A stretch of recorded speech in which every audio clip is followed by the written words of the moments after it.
মাথার উপর আপনার ছাদ আছে, শরীরে কাপড় আছে, দুবেলা খেতে পান, আর রাত্রে ঘুমানোর জন্য জায়গা, সেটা থাকলে বুঝবেন গোটা পৃথিবীর ৭৫% লোকের চেয়ে আপনি ধনী। পকেটে যদি কিছু টাকা থাকে, আপনি আপনার পছন্দ মতো কিছু কিনতে পারেন, যেখানে খুশি যেতে পারেন, তবে জানবেন গোটা পৃথিবীর ২০% বিত্তশালীদের মধ্যে আপনি একজন।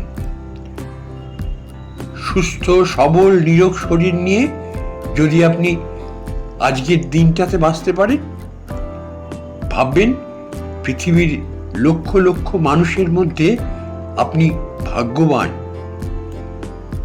জীবনটা পাওয়ার না পাওয়ার হিসেব মেলানোর স্থান নয়। আসুন আজ থেকে অভিযোগ না করে উপভোগ করি জীবনটাকে।